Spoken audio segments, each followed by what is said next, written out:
Olá, meus irmãos e amigos. Estamos hoje no Salmo 105, fazendo uma contagem regressiva. Faltam 45 para nós, então, concluirmos essa trajetória, esse desafio que começou há 105 dias atrás. Como realmente o tempo passa rápido, e eu me recordo que foi no início da pandemia, quando as nossas reuniões presenciais da congregação da PIB da Barra em Duque de Caxias, por força do isolamento, distanciamento social, nós tivemos que interromper as atividades. E então Deus nos deu essa oportunidade, essa direção de diariamente comunicar, compartilhar a palavra de Deus nesse desafio dos salmos. E pode estar certo disso. A pandemia em breve vai, digamos, ser vencida, seja principalmente pelas vacinas que estão sendo estudadas e em breve serão aplicadas a toda a população a partir de determinadas regiões do mundo. Mas o importante é que, após a pandemia, após a quarentena, após o distanciamento social, eu creio que as igrejas têm aprendido e vão aplicar muita coisa boa que Deus colocou no coração dos seus líderes para fazer. Uma delas é essa questão das atividades online, dos cultos, não só online, mas, sobretudo, os estudos, as palestras, que vão se tornar uma forma de realmente agregar valor às atividades da igreja. Porque a gente sabe que depois da pandemia existe um mundo pós-pandemia. E algumas igrejas estão fazendo avaliações do que pode ser mantido e melhorado, aperfeiçoado. E uma dessas coisas são as atividades online ou usando as redes sociais para divulgar. E eu tenho certeza que você vai continuar também se alimentando desses recursos, porque há uma democratização, digamos assim, da divulgação da palavra de Deus também pelas redes sociais. Não só para quem ouve, mas também para quem divulga. Fico maravilhado. Durante a pandemia, após o horário dos cultos, indo pelas redes sociais, quanta gente divulgando a palavra, pregando, orando, compartilhando, dando estudos, livros diversos da Bíblia. É realmente um celeiro de material que ficará na nuvem, digamos assim, para que cada um acesse e reveja tais conceitos, tais conteúdos e aprendizado na fé do Senhor. Eu quero, portanto, então, no Salmo 105, dizer uma coisa para você. A autoria do Salmo 105 não é conhecida, como também a do Salmo 104. Do Salmo 104, alguns dizem que foi Davi na sequência, já que ele escreveu o Salmo 103. Quanto ao Salmo 105, o conteúdo é outro. Por quê? O Salmo 104 começa com a frase final do Salmo 103. Bendiga, ó minha alma, ao Senhor. Mas o Salmo 105, que é um longo salmo, tem 45 versículos, começa de uma outra maneira.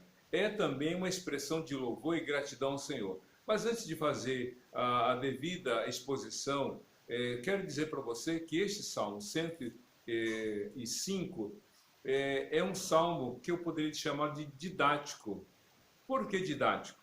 Porque numa época em que a escrita era muito rara e que a capacidade da leitura também muito reduzida, restrita a determinado grupo de pessoas, é natural que a história do povo dependesse da tradição oral. Ou seja, através da comunicação oral, as histórias, as experiências, vivências eram mantidas e transmitidas de uma geração para outra. Assim foi a história que a Bíblia narra no livro de Gênesis. Moisés escreveu o livro de Gênesis, mas Moisés viveu centenas, milhares de anos depois do início da história da humanidade. Obviamente que as informações que ele obteve foi através da transmissão que chegou até ele através dos seus ascendentes.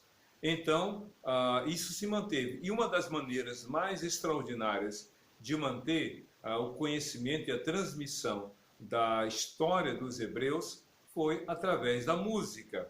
A música, portanto, faz parte da história dos hebreus. E os salmos têm esse papel relevante de colocar, ou de fixar, ou de permitir a memorização de verdades e delas extrair lições para a sua vida. Não é à toa que o próprio Deus instruiu Moisés a compor uma canção e, por meio dela, desse cântico, fazer com que os hebreus lembrassem da história do povo. E o Salmo 105, corrigindo, não foge a essa, digamos, escrita, não foge a essa prática. A música é um meio facilitador de memorização, mas tudo deve ser feito para a glória e louvor do Senhor. Mas então, o que nós aprendemos no Salmo 105? Começa dizendo o seguinte: deem graças ao Senhor, proclamem o seu nome, divulguem os seus feitos entre as nações. Deem graças ao Senhor. É a gratidão. Os hebreus sabiam que através do louvor eles estariam demonstrando várias formas de expressar temor, fé, gratidão e realmente exaltação ao nome do Senhor. E por que adorar? E por que dar graças? Aqui diz: proclame o seu nome, divulguem os seus feitos entre as nações. Os hebreus deveriam, então, comunicar às outras nações os grandes feitos de Deus na criação, na manutenção dela e o que ele fez para com os hebreus em particular. No verso 2 diz assim: cantem para ele e louvem-no, relatem todas as suas maravilhas. É um salmo didático. E a gente vai observar que nessa maneira tão maravilhosa de ensinar aos hebreus a história, tem um detalhe muito interessante. Alguém já disse: quem desconhece a história está sujeito a repetir os erros do passado. Claro que você deve conhecer a história não somente para saber onde o povo errou, mas também saber onde o povo acertou. Por quê? Porque a história não é só para dizer ou saber o que não deu certo, mas, sobretudo, saber o que deu certo. Os profetas, principalmente do Velho Testamento, foram muito maravilhosos na missão que Deus lhes deu. Por exemplo, eles falavam do passado, ora para ser usado como inspiração. Creio em Deus, porque Deus que no passado fez coisas extraordinárias, mas também o passado era lembrado pelos profetas para dizer: olha, não faça o que aquela nação fez ou que aquele povo fez, porque as consequências virão. Então, seja para mostrar o caminho do erro, ou seja para motivá-los a permanecerem no caminho certo. O importante é conhecer a história e extrair lições para as suas vidas. O verso 3 diz: gloriem-se no seu santo nome, alegrem-se o coração dos que buscam o Senhor, alegre-se o coração dos que buscam o Senhor, recorram ao Senhor e ao seu poder, busquem sempre a sua presença, lembrem-se das maravilhas que ele fez, dos seus prodígios e das sentenças de juízo que pronunciou. Então, o salmista vai descrevendo algumas coisas que Deus fez. E a partir do verso 3 que eu já li, ele diz: gloriem-se, corrigindo, gloriem-se no seu santo nome. Ou seja, qual é a glória do homem? A glória do homem não está em si mesmo. A glória do homem está em Deus, está em conhecer a Deus, está em crer em Deus. Como o próprio profeta Jeremias disse, um texto que nós conhecemos: não se glorie o forte na sua força, nem o sábio na sua sabedoria, nem o rico em sua riqueza. Mas aquele que gloriasse, glorie-se nisso, em saber e conhecer que eu sou Deus, e que uso de bondade e misericórdia para com todos, porque dessas coisas me agrada, diz o Senhor. Então, a glória do homem está em conhecer e depender de Deus. O apóstolo Paulo, em Gálatas capítulo 6, verso 14, diz: longe de mim esteja gloriar-me, a não ser na cruz do nosso Senhor Jesus Cristo, por meio da qual eu estou crucificado para o mundo e o mundo para mim. Ou seja, a minha maior glória, disse Paulo em outras palavras, é ser de Jesus, ser nova criatura em Jesus, ser filho de Deus pela fé no Senhor. Por isso é que o salmista diz aqui no verso 4, recorram ao Senhor e ao seu poder, busquem sempre a sua presença. Alegre-se no Senhor, recorram ao Senhor e ao seu poder. Tem hora, meu querido, como a gente está vivendo nessa pandemia, nessa Covid-19, nesse novo coronavírus que provoca a doença da Covid-19, quanta gente tem orado pelos seus entes queridos, quanta gente tem orado para Deus intervir, Deus mudar, Deus fazer um milagre. Não só quanto à doença física, mas há muitas pessoas doentes emocional e espiritualmente, e elas precisam do cuidado de Deus. E realmente temos que recorrer ao Senhor.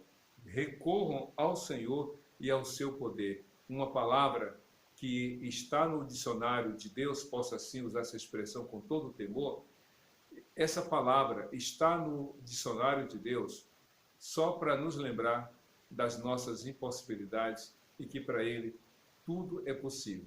O impossível está no vocabulário, no dicionário de Deus, mas quando Ele usa a palavra impossível para dizer, vocês não podem, mas eu posso. Então, quando nós enfrentarmos os nossos impossíveis, que nós venhamos a recorrer àquele para quem tudo é possível. E continua no verso 5. Lembrem-se das maravilhas que ele fez, dos seus prodígios e das sentenças de juízo que pronunciou. Lembrem-se. Lembrem-se. Lembra do que eu falei agora há pouco sobre a história? Nós temos que nos lembrar. Lembrar, muitas vezes, não é aquilo que nós vivemos ou vivenciamos, mas lembrar do que Deus fez. Porque o Deus de ontem é o mesmo de hoje, será sempre o mesmo. Deus não muda. Mas precisamos entender, por isso que a Bíblia registra a história de homens e mulheres, crianças, adolescentes e jovens, que tiveram grandes e extraordinárias experiências com Deus. E lendo as histórias desses homens e mulheres de Deus, nós aprendemos também, porque a fé vem pelo ouvir e ouvir a palavra de Deus. Temos que realmente trazer a memória, como disse o profeta Jeremias em Lamentações 3, trazer a memória o que traz esperança. Estamos cansados de más notícias, estamos fadigados de tanta coisa ruim, então precisamos realmente fazer um filtro na nossa mente, no nosso coração e receber e guardar aquilo que realmente vem de Deus porque traz esperança. Diz aqui no verso 6, ó descendente de Abraão, seu servo, ó filho de Jacó, seus escolhidos. Vocês, servos de Abraão, ou descendentes de Abraão, vocês realmente, ó filhos de Jacó, vocês que conhecem, que são descendentes de Abraão e de Jacó, vocês devem se lembrar da história dos seus ascendentes. Você conhece a história do seu pai e da sua mãe? Você conhece a história do seu avô, da sua avó? Você conhece a história do seu bisavô, do seu bisavó? Tem gente que nem conhece bem a história dos pais, o que poderia ser dito dos avós e bisavós. Sabe por quê? Porque muitas vezes a pessoa está muito mais conectada com o mundo exterior do que o seu mundo interior no ambiente familiar. Está muito mais conhecedora, é muito mais conhecedora do que vai pelas redes sociais do que vai pela rede familiar. Entende isso? Então, lembre-se, vocês que são descendentes de Abraão, vocês que são filhos de Jacó, lembre-se dos grandes feitos de Deus. E aí, então, realmente, o salmista vai descrevendo algumas coisas maravilhosas. Por exemplo, no verso 7, Ele é o Senhor, o nosso Deus. Seus decretos são para toda a terra. Ele se lembra para sempre da aliança, da sua aliança, por 1000 gerações, da palavra que ordenou, da aliança que fez com Abraão, do juramento que fez a Isaac. Realmente, a história dos hebreus começa com os seus patriarcas, Abraão, Isaac e Jacó. A história do povo hebreu, contada aqui de forma muito detalhada pelo escritor do Salmo 105, começa com esses 3 personagens de forma sequencial. Abraão, depois Isaac e depois Jacó. Deus fez uma aliança com Abraão e essa aliança foi feita ali, registrada no livro de Gênesis, capítulos 12, 15, 19, 18, e assim ao longo da história de Abraão, Deus foi ratificando esta aliança que ele havia feito em todos os momentos durante 100 anos, porque Abraão foi chamado para servir a Deus com 70 anos de idade e morreu aos 175 anos. Durante um período de um século, Deus foi relembrando a Abraão da promessa que o Senhor mesmo havia feito. De ti farei uma grande nação, farei um povo, e por meio de ti todas as famílias da terra serão abençoadas. Tu serás uma bênção. E com Isaac não foi diferente, e se repetiu isso com Jacó. E é por isso que no versículo 10 diz assim: ele o confirmou como decreto a Jacó, a Israel, como aliança eterna, quando disse: darei a você a terra de Canaã, a herança que lhe pertence.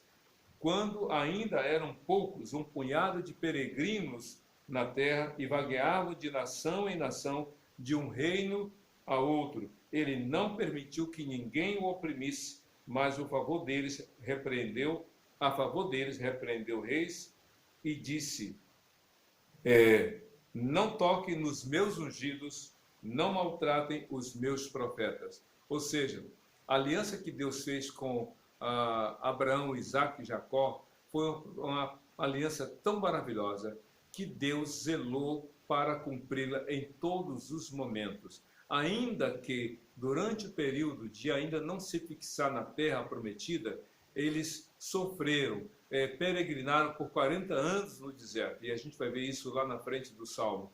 Mas Deus foi cuidando. Por isso que o verso 15 diz assim: palavras do Senhor, não toque nos meus ungidos. Sabe o que são os ungidos? Os escolhidos, os separados.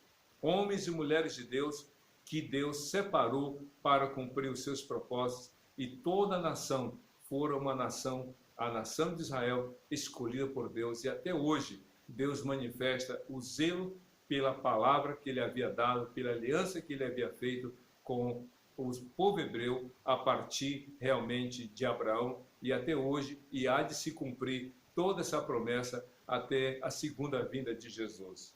Mas interessante é como Deus cumpriu essa promessa. Então, nós não vamos ler todo o Salmo, partes dele. A partir do verso 16, o salmista diz: ele mandou vir fome sobre a terra e destruiu todo o seu sustento, mas enviou um homem adiante deles, José, que foi vendido como escravo. Machucaram-lhe os pés com correntes e com ferros prenderam-lhe o pescoço, até cumprir-se a sua predição e a palavra do Senhor confirmar o que lhe dissera. Então, ou seja, o salmista descreve com riqueza de detalhes todo o sofrimento dos hebreus até o momento em que chegaram no Egito.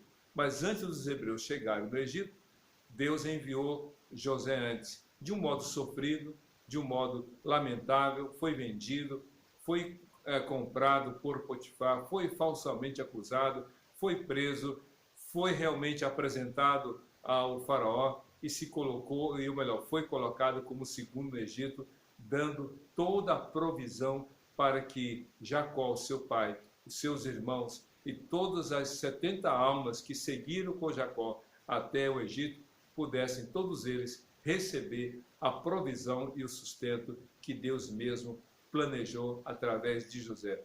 Todas as coisas cooperam para o bem dos que amam a Deus, para aqueles que são chamados segundo o seu propósito. Ainda que sofra, ainda que padeça, na hora certa Deus age.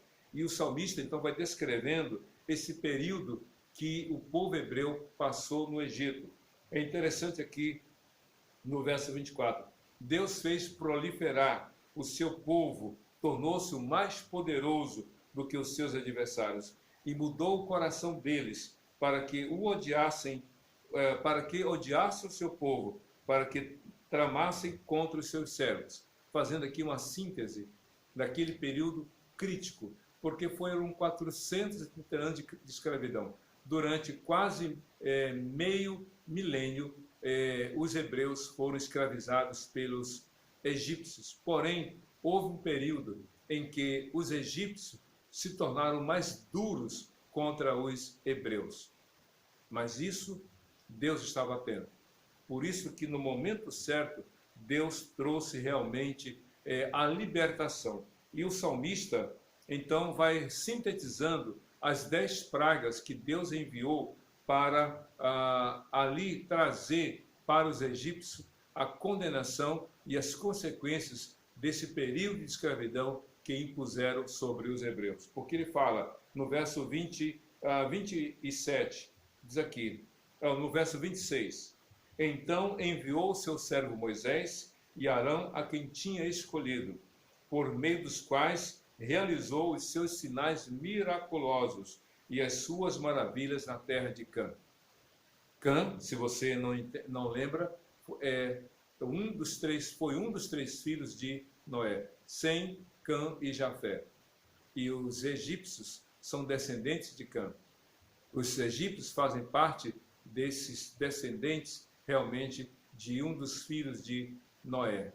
Pois bem, nessa terra de Cã, Deus fez coisas maravilhosas. E o salmista vai descrevendo o período das trevas, no verso 28, a água em sangue, verso 29, a terra infestada por rãs, no verso 30, enxames de piolhos e moscas, no verso 31, granizo como chuva, raios, trovões, realmente, versos 32 e 33, no verso 34, ordenou e vieram enxames de gafanhotos inumeráveis que devastaram a vegetação. E, por fim, no verso 36, a última das 10 pragas aqui é descrita. Depois matou todos os primogênitos da terra deles, todas as primícias da sua virilidade. Todos os primogênitos, tanto dos animais quanto dos homens, incluindo o primogênito do faraó, todos morreram. Por quê? Porque Deus é justo. Deus é justo. Para nós é muito estranho isso, mas Deus realmente cumpriu a sua palavra.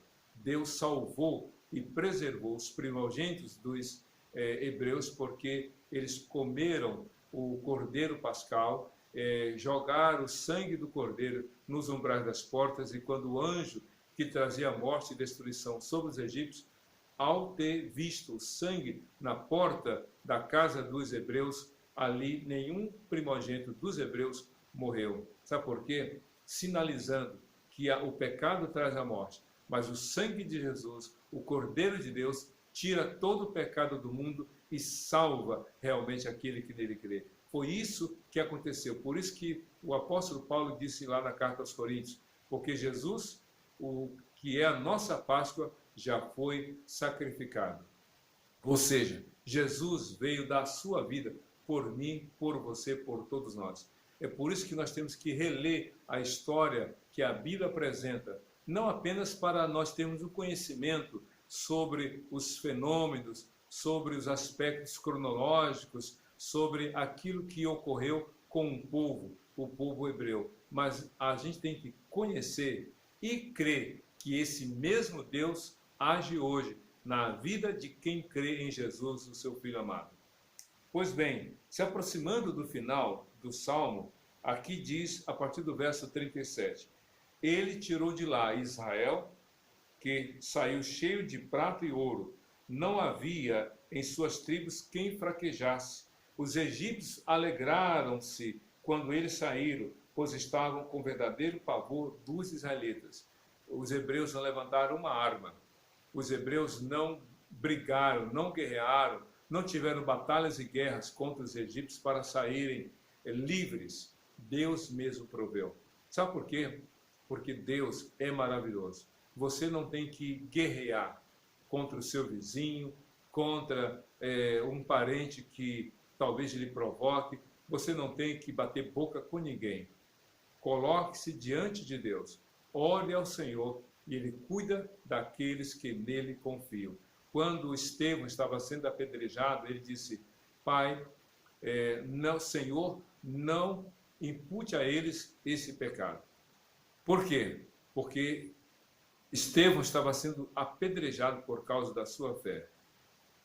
É muito ruim sofrer acusações quando elas não são com base ou por causa da fé.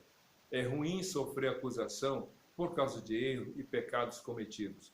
Pedro fala, quando vocês sofrerem, que não sofram como malfeitores, como ladrões, etc., mas sofram por causa de Jesus e deem graças ao Senhor. Os hebreus sofreram, mas no tempo certo o Senhor os livrou. E aqui, então, faz esse resumo de que os egípcios se alegraram quando os hebreus saíram, olha, não aguentamos mais. Realmente estamos sofrendo e padecendo, porque o Deus deles age por eles. Deus age por você. Deus age por todo aquele que nele confia. E aí continua no verso 34 e 40, falando sobre a vida no deserto. No verso 39, na verdade, até o verso 42 há uma síntese, porque durante os 40 anos no deserto, Deus mandou a nuvem, que durante o dia era uma coluna de nuvem, e durante a noite uma coluna de fogo, para guiá-los, para direcioná-los pelo deserto. No deserto não tem GPS, ou não tinha GPS, não tinha estrada, e nem muito menos alguém para guiá-los. O Senhor os guiou durante 40 anos, através da nuvem. Essa nuvem que era uma expressão da presença e da glória do Senhor.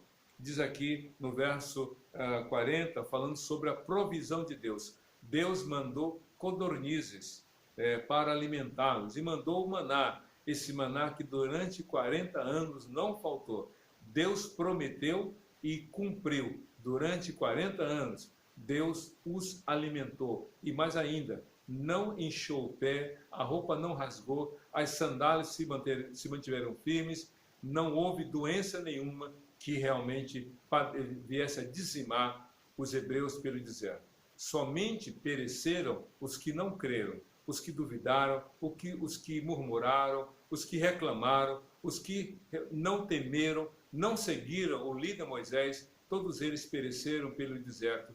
Mas os que foram mantidos fiéis ao Senhor, os que permaneceram confiando no Senhor, saíram do Egito e entraram na terra prometida. Por isso é que aqui diz no verso 43, se aproximando do final, fez o seu povo sair cheio de júbilo e os seus escolhidos com cânticos alegres. Deu-lhes as terras das nações e eles tomaram posse do fruto do trabalho de outros povos. Como eu falei antes de Abraão, Abraão saiu de Ur dos Caldeus, passou pela terra de Harã e foi para a terra dos cananeus. Havia 7 nações poderosíssimas quando Abraão ali habitou. Como peregrino, como forasteiro, a única posse que Abraão teve naquela terra foi uma região para sepultar a sua esposa na capela ou na região de Macpela. Ele abriu ali um túmulo e sepultou a sua esposa, como também o próprio Abraão foi sepultado e alguns dos seus descendentes.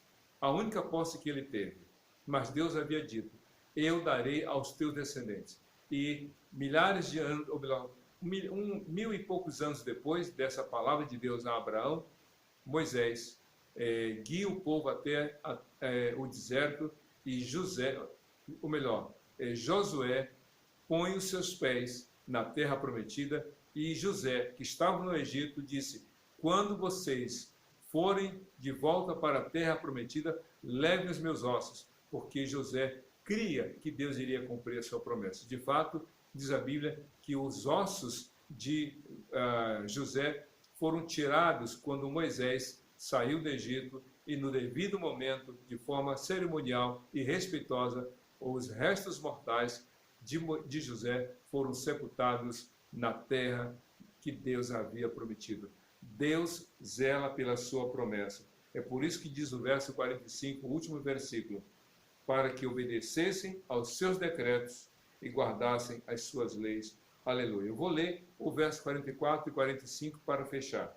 Deu-lhes as terras das nações e eles tomaram posse do fruto do trabalho de outros povos, para que obedecessem aos seus decretos e guardassem as suas leis. Deus mesmo havia prometido e falou através de Moisés para os hebreus: vocês vão entrar numa terra e vão morar em casas que não construíram, e vão comer de frutos de árvores que vocês não plantaram, vocês vão beber de águas de cisternas e poços que não cavaram, porque eu sou o Senhor.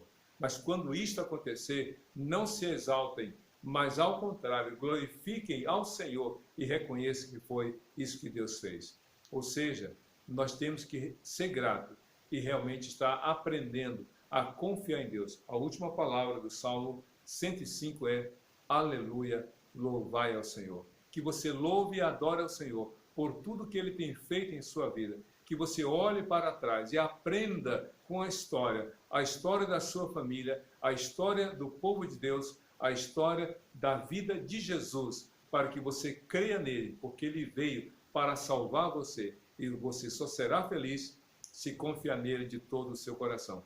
Que Deus te abençoe e seja feliz sempre com Jesus, Senhor e Salvador de todo aquele que nele crê, hoje para todo sempre. Amém e amém.